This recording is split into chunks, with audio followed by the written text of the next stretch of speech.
Katie's Confections, and today I'm just going to show you one of the lifesavers for this quick cooker. I am famous for forgetting to get meat out of the freezer, and so then I go to cook dinner and I'm like, oh crap, everything's frozen. What am I going to do? So quick cooker is awesome because you can cook things from frozen to table in very little time. So this week I'm going to make our chicken and broccoli braid for one. I'm going to make some chicken barbecue pizza cups. And so I need just cooked chicken. But again, I didn't plan well, so I didn't get enough out of the freezer. So I'm going to use my quick cooker to help with that. And when you buy a quick cooker, it does come with this awesome cooking guide. And it'll give you, I don't know if you can see it, but it gives you times for each one of the meats, if they're fresh and if they're frozen. Okay, so put my, well, that's a giant chicken breast. Well, we're going to put that in there. It doesn't matter how much you put in here. It says 2 to 4 pounds, so you know something around that. So I'm just going to throw a couple pieces in there. Okay, and then the book tells you you have to add at least a cup of water or liquid to the quick cooker, and that is very important. It will not operate properly, and you'll burn the bottom of it if you don't have any liquid in there. So I'm going to use 1.5 cups of water, just because I have a little more chicken in here than. Okay, so it is in the quick cooker. I just put it in the pot. This pot comes out, so you can see my chicken in there and the water. You can use chicken broth as well. This is actually going to create an awesome chicken broth. So in addition to having cooked chicken, I will also have delicious broth. So you just put the lid on and turn it. Music tells you that it's good to go. And then watch how easy this is. I am going to turn this until we get to the chicken and poultry setting. And I'm looking at boneless chicken breast, 8 to 12 minutes when they're frozen. So I'm going to hit time. And I'm going to decrease this to 12 minutes. Maybe we go 11 just to be sure. And then I'm going to hit start. So this symbol, as you see the flashing light is going around in a circle, that means it is building up pressure. So it's essentially preheating, so to speak. That's building up your pressure. When it's up to the pressure that it needs to be, there's a little red stopper up here, kind of like those things on a turkey. You know, when the turkey's done, the thing pops out and tells you that it's done. This little red float will be up at the top when it has reached the optimal pressure amount, and then the time will start at that point. So our countdown will start. So in 10 to 12 minutes we'll have cooked chicken, and you can eat it like that obviously, but I am using it to prepare for my recipes for tonight and tomorrow.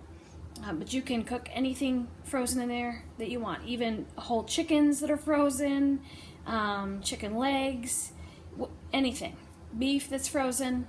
So it is a great time saver. Okay, so it took about, I don't know, 15, maybe 20 minutes, probably closer to 15 minutes for it to build up to pressure to start the timer that I talked about. And I want to show you the red float on the top. Hopefully we can do this without making you dizzy. There you can see it.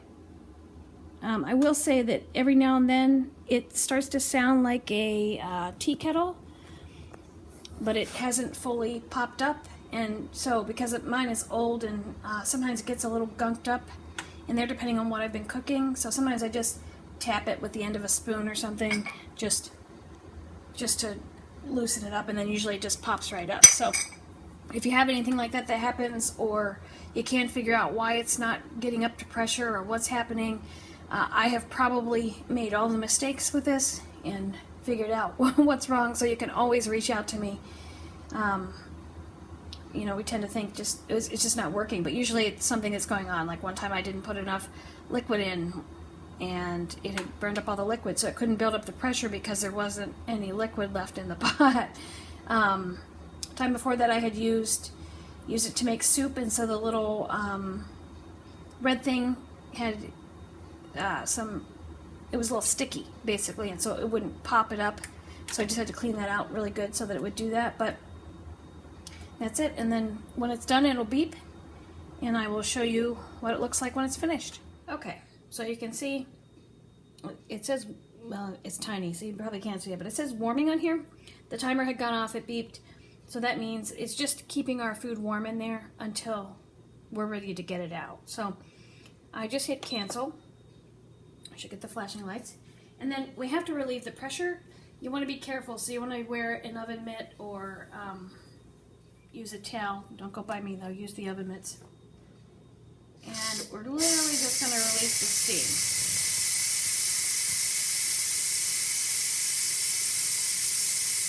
And you're going to do this until that same red float falls back down. That's how you know you've relieved all the pressure. You can kind of hear it winding down until, there it goes, a little float just went down. So you still want to be careful because we've let out the pressure, but it's still hot in there. There's still steam in there. So I am going to get my oven mitts on for this part. Yeah, I'm just going to turn it a little bit so it's easier for me to. So we're just going to take the lid and we turn it. And every now and then it just doesn't want to quite let go. You want to be careful the pot stays in. And then I just turn it upside down because there is water and steam in here. And if you can see it, there's our cooked chicken. It's a little hard to tell over video, but it's wonderful and delicious. And now I can chop it up and make it into whatever I want. So super easy again. This thing has a lot of features. You can sear things if they're not frozen. If you've planned ahead, you can sear things. You can make rice in here. You can use it as a slow cooker. You can use it for beans. I like to buy dried beans and then make them in here. A lot less sodium and preservatives in them.